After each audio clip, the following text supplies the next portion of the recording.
তোমাদের একটা সিক্রেট বলি, ইংরেজিতে যদি স্পোকেনটা ইমপ্রুভ করতে চাও আর সেন্টেন্স মেকিংটা শিখতে চাও তাহলে 23টা টাইম ওয়ার্ড ভালো করে শিখে নিও। এর মধ্যে মেজরিটি আমি শিখিয়ে রেখেছি, আর আজ এই টোটাল 23টার মধ্যে ওয়াজ কি করে ব্যবহার করতে হয় সেটা ভালোভাবে শিখবো। ইংরেজিতে ওয়াজে টোটাল 3টে ব্যবহার আছে।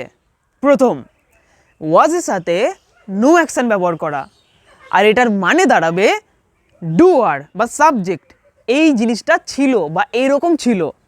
নো অ্যাকশানটা কি? যেটা কাজ নয় সেটাই নো অ্যাকশান।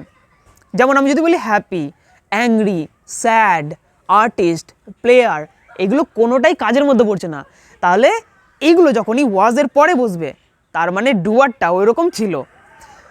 এক্সাম্পল দেখো, রবীন্দ্রনাথ ঠাকুর একজন আর্টিস্ট ছিলেন।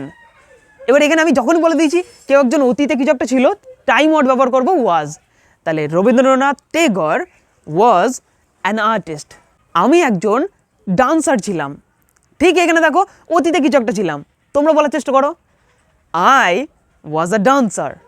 একটা ইম্পর্টেন্ট টিপস, এই সাথে যদি আমরা আরও নতুন নতুন শব্দ জড়াতে চাই পারবো, শুধুমাত্র লিঙ্ক আর আমাদের শিখতে হবে, ওটা নয় পরে কোনো দিন শিখবো। রুল নাম্বার 2, ওয়াজের সাথে অ্যাকশান বসাতে হবে। আর এই ওয়াজের সাথে যখনই অ্যাকশান বা ভার্ব বসাবো আইএনজি করতে হবে, মানে কাজটা চলমান করতে হবে। বাংলা মানে কি হবে?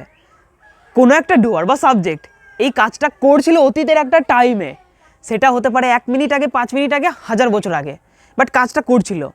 যেরকম একটা এক্সাম্পল নিই আমরা, আমি 5 মিনিট আগে ভাত খাচ্ছিলাম, কাজ তো শেষ হয়ে গেছে বাট করছিলাম এটা বলতে চাইছি।